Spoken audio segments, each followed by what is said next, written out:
As workers in the World Trade Center, this is a sound none of us wants to hear. But if we don't listen to it, if we don't heed the alarm, our lives and the lives of the people we work with could be in danger. That's where you come in. You, as well as the floor wardens, deputy wardens, and searchers, play an essential role in safety procedures. You and the fire safety team on your floor are the first line of defense in a fire emergency. We want you to know what to do in an emergency and how to report an emergency to building management and appropriate authorities. The fire prevention and safety features of the World Trade Center are as good as you will find in any high-rise office building.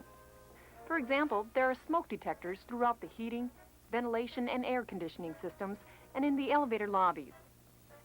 A sprinkler system is in place in the World Trade Center. A temperature of 165 degrees Fahrenheit sets off the sprinklers in the affected area. Statistics show that sprinklers extinguish 98% of the fires they attack. In an emergency evacuation, the fire department could order activation of the smoke purge system. This system draws smoke and fumes from tenant areas and simultaneously pumps fresh air into corridors, enabling occupants to travel to the stairways. There are redundant electrical feeds and backup power generators to provide lighting in affected areas. Backing up the backups are battery-powered lights in stairwells and elevators. Phosphorescent strips help illuminate staircases and other important areas. Cabinets on the landings house water-filled fire extinguishers. However, World Trade Center occupants should not attempt to use this equipment if by doing so they would expose themselves to personal danger or cause delay in the evacuation of a fire floor. The Port Authority police are trained in structural firefighting as they may be the first professionals to reach the scene in an emergency. Members of the Port Authority Police Fire Brigade put on firefighting gear, as in this demonstration, before responding to the emergency scene to await orders. Of course, the New York City Fire Department takes charge once its personnel arrive. An engine company and a ladder company are based just across Liberty Street from the Trade Center. The fire command station in the lobby of each building of the World Trade Center provides the vital communications link between the floor fire safety team and the Port Authority Police, the New York City Fire Department, and other emergency response personnel. The Deputy Fire Safety Director is a professional, and it is imperative that fire safety teams obey the orders he or she passes on. Additional trained Deputy Fire Safety Directors are on duty throughout the workday in the sky lobbies. In emergencies, they may be the liaison with the Port Authority Police Fire Brigade, the New York City Fire Department, and other emergency response personnel. In their daily routine, the Deputy Fire Safety Directors monitor stairwells and corridors and supervise the vertical patrol guards who are constantly moving on to the staircases. If you are the floor warden or acting floor warden, you may start your day by signing in at the desk of the Deputy Fire Safety Director who is responsible for your floor. Later, you report by telephone on members of your floor team who are absent that day and give the names of people who are substituting. You also report on your periodic check of stairway doors and make certain none are obstructed, inoperable, or locked. And you report if you have seen trash on the stairwells or in the freight elevator lobby. Trash is an obvious fire menace. There is admittedly no such thing as a typical fire emergency, but we have taken the liberty of dramatizing one to illustrate how a properly organized floor fire safety team and building tenants should act. First, the discovery by someone on your floor. Immediately call 435-3540. Port Authority Police, Officer Smith. Hello, this is Mary Jones. I'd like to report a fire on my floor. What floor are you on? The 23rd floor, Building 1. Where exactly on the floor are you? The northeast corner. What do you see? I see smoke coming out of the copy room. Do you see flames? No, but I see lots of smoke. Okay, get everyone out of the area and out into the corridor. I'll notify the fire department, the fire command station, and the emergency response team. The audible alert tone begins the evacuation. The warden leads the way into the corridor. Information and instructions will start coming over the public address system as the deputy wardens move their fellow office workers into the corridors near the fire stairs. Fire command station, this is the floor warden on the 23rd floor. all the people have moved out into the corridor? Are your searchers getting everyone out? Yes, the searchers are searching the offices right now. Male and female searchers make certain no one is left behind in restrooms and individual offices. Doors should then be closed but not locked. This is so the fire department can gain easy access and conduct another search as quickly as possible.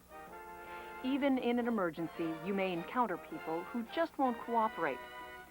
But you're not required to risk your life for some would-be tycoon. All right, Steve, you gotta give me those figures for the East Coast. Yeah, we gotta get get out, this come on. emergency done now. You alone, we have I don't have time. Please get out of my office. leave. Please. No, Steve, stay on the line. I want to get this done now. All right, come on. You gotta Just go, go away. Thank you. All right, we gotta go. All right, give me those figures for the East Coast again. Yeah. All It right. is most important that team members report in detail to the warden so he or she can be certain that everyone on the floor is accounted for. Fire command station, this is the floor warden on the 23rd floor. We have one individual who refuses to evacuate his office. Where exactly is he? He is in the southwest corner, room 2371. Okay, that's all you can do. We'll take care of it.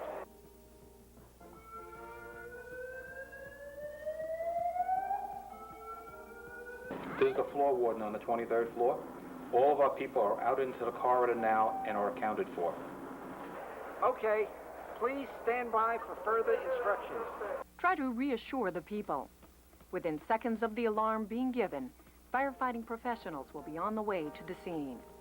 Chances are an order to evacuate the floor, if it comes, will be given just a minute or two after tenants start moving into the corridor. There's no reason to panic. Floor warden, check stairway B. Make sure it's clear. Stairway B? Okay, I'll check.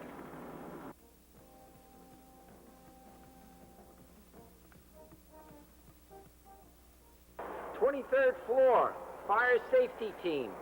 Using stairway B, start an orderly evacuation to the 20th floor. Please walk. Don't run. There is no danger.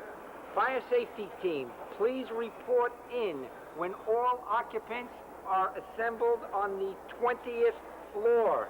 Thank you. Originally, at least, only the floor where the fire has been discovered and the floor immediately above it are evacuated. There should be no crowding on staircases. If more than one staircase is used, everybody would still emerge on the same evacuation floor to await the arrival of the Port Authority Emergency Response Personnel or the New York City Fire Department. This is the floor warden from the 23rd floor. We are now on the 20th floor and we are waiting further instructions. Okay, you'll receive further instruction from the emergency response team or the fire department. Some co-workers may require or request assistance if there is a fire emergency. The floor warden should designate companions in advance to be with those people throughout the emergency. A special chair is provided to floor fire safety teams for people who need assistance to go down the stairs. A note of caution, the person operating the chair should weigh at least as much as the person being assisted. So, to recap the duties of the people in the white cap, the warden reports in explicit detail and relays directions from the fire command station and fire professionals. The deputy wardens in the red caps round employees up, lead them into the corridor, and make sure everyone is present or accounted for. Searchers check offices and restrooms to make sure everyone has heard the warnings and direct them to safety. The rest is up to the professionals, the police, the firefighters, and emergency response personnel. You will become more comfortable with the procedures of the floor fire safety team as you take part in the twice-a-year fire drills required by the New York City Fire Department. Take the drill seriously and try to get your fellow workers to do the same. There are many safety features in the World Trade Center. But in a crisis, it is people who must do the job, people like the members of the World Trade Center fire safety teams. For further information about floor fire safety teams, please consult the Tenant Fire Safety Guide or contact the World Trade Center Fire Safety Director, who will provide assistance, direction, and training for members of the Tenant Fire Safety Team as well as office employees.